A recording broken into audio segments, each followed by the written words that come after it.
It was the middle of summer, and I had just started this small job in town. Nothing special, just enough to keep me busy and put a little money in my pocket. The days felt long and heavy, the kind where the air itself seems too hot to breathe. And after work, I would often go to the nearby park just to stretch my legs, run a little, and clear my head. It was supposed to be the safest part of my routine, a place where nothing unusual could happen. But that's exactly where everything began.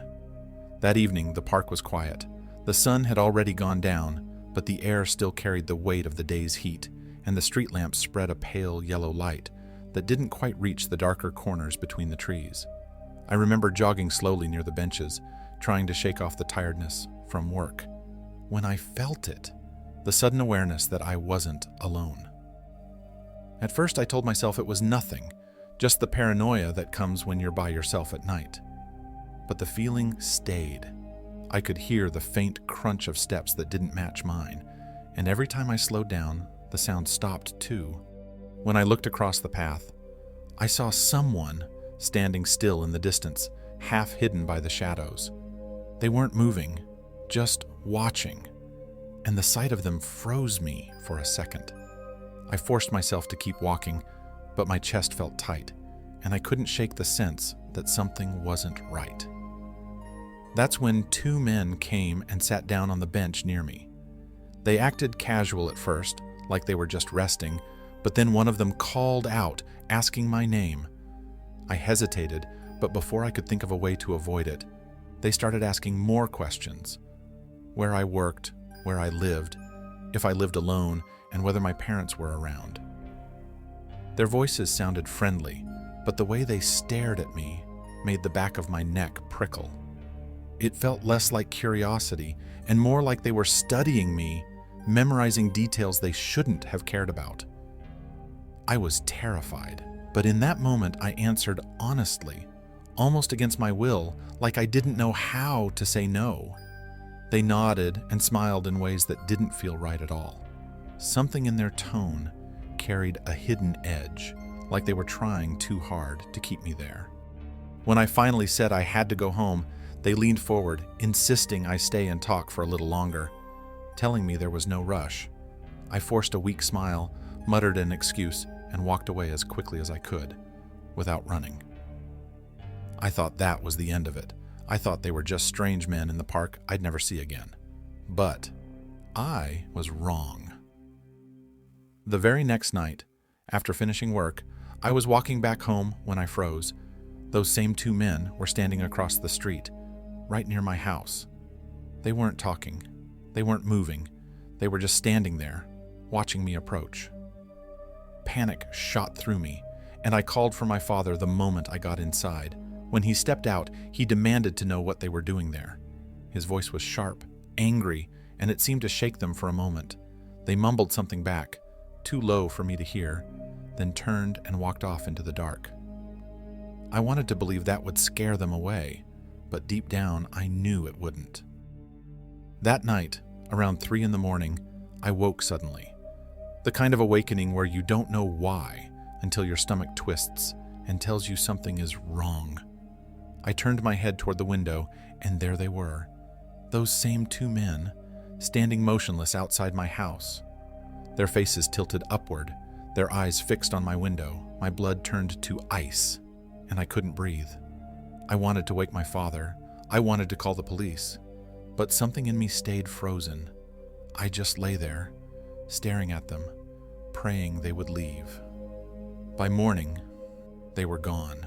For a while, I tried to convince myself it was over, but the following night, as I was heading home on foot after work, I heard footsteps trailing me.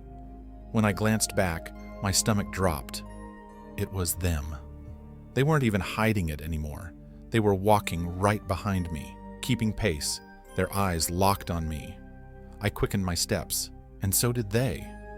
My throat tightened, and I could hear my heartbeat pounding in my ears. Finally, when the street opened into a stretch where no one else was around, I broke into a run. I didn't care how it looked. I didn't care about anything but putting distance between me and them.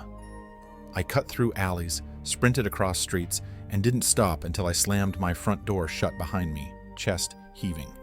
This time, I called the police. I explained everything. The park, the questions, the way they had been following me, standing outside my house in the middle of the night. The officers came, took my statement, and promised to look around.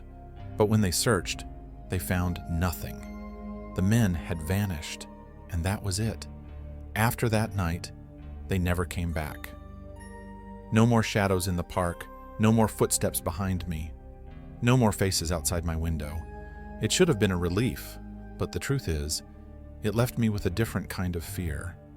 Because not knowing where they went, not knowing what they wanted, not knowing why they chose me, that emptiness is worse. Even now, on summer nights when the streets are quiet and the air feels too heavy, I still find myself looking over my shoulder, waiting to see them again. And every time, I wonder if they're still out there, just watching, waiting for the right moment to step back into my life.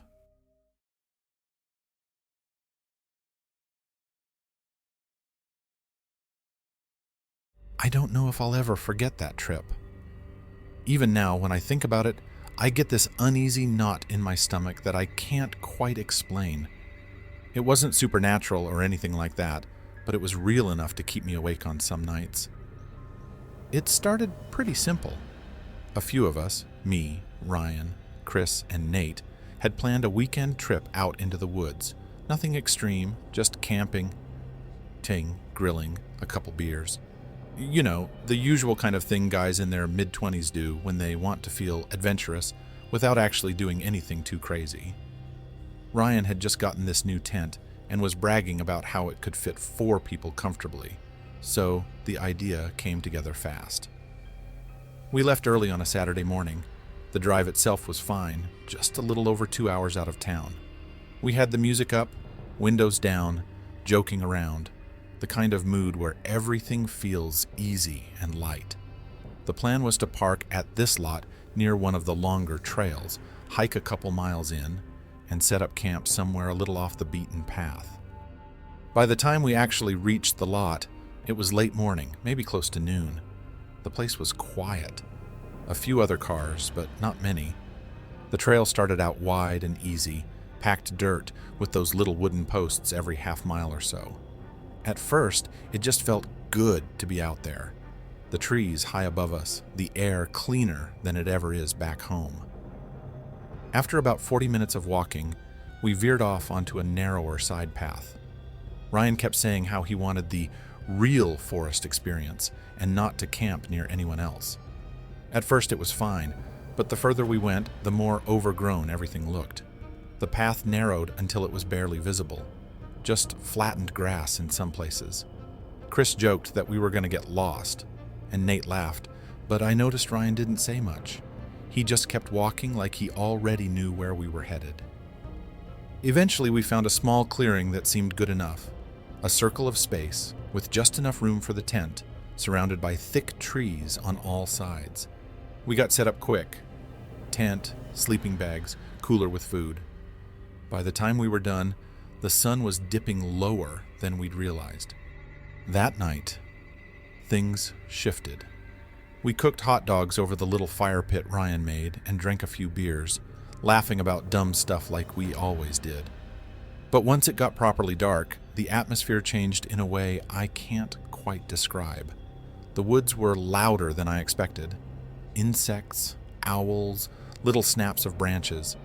But under all of that, there were these strange silences. Like everything would go dead quiet for a few seconds at a time, and all 4 of us would notice it without saying anything. Around midnight, we were inside the tent playing cards when we heard it. A sound that wasn't an animal, at least not one I know. It was like someone stepping heavily on dry leaves, just a little ways outside the clearing. We all froze. No one said anything at first, just listening. The sound stopped after a few seconds, and Chris muttered something like, "Probably a deer." We tried to shake it off, but not. 10 minutes later, there it was again, closer this time. Then nothing. Ryan whispered, "That's not a deer." His voice sounded different, not his usual confident self. We decided not to go outside. It felt safer staying put, though none of us really admitted we were scared. After a while, the noise stopped, and somehow we all drifted off to sleep. When morning came, I stepped out first, and that's when I noticed something that still makes my skin crawl. Just beyond where the fire pit had burned out, the leaves and dirt looked disturbed, like someone had walked in slow circles around our camp during the night. The prints weren't clear enough to say shoes for sure, but they didn't look like animal tracks either. I didn't point it out right away. Part of me wanted to believe I was imagining it. The second night was worse. We'd hiked a little during the day, but Ryan insisted on staying near our clearing, as if he didn't want us wandering too far. He was quieter than usual. Kept checking the tree line, like he expected something. Once it got dark, none of us could relax. Every sound felt magnified. At one point, Nate swore he saw movement between the trees, just a flash of something pale. He cursed loud enough that Chris told him to shut up before he freaked everyone out. But I'd seen it too, just for a second. A shape moving where no shape should have been. We barely slept. Around 3 in the morning, I woke up needing to piss, but I couldn't bring myself to leave the tent. I just laid there, listening. And then I heard it again. The footsteps, slow, deliberate, circling. I held my breath, convinced that if I made the smallest sound, whoever or whatever it was would come closer. When the sun finally rose, I stepped out and saw something that made me call the others immediately. In the dirt, just feet from our tent, was a mark. It wasn't an animal print, and it wasn't random. It was like someone had dragged a stick or a boot heel in a wide half circle right by our entrance, as if testing how close they could get without us noticing. We packed up fast after that. Nobody argued. The hike back to the lot was quiet, each of us carrying this heavy tension, like saying too much about it might make it worse. But here's the part that still unsettles me. When we finally reached the parking lot, Ryan stopped dead in his tracks. He pointed at the dirt near where our car was parked. There, clear as day, were fresh footprints, leading away from the trees, circling the car once, and then disappearing back into the forest. No one said a word. We just got in, slammed the doors, and drove off. To this day, I don't know who or what was out there with us. All I know is it wasn't just our imagination. Someone had been there, moving around us in the dark, watching. And that thought is worse than anything supernatural.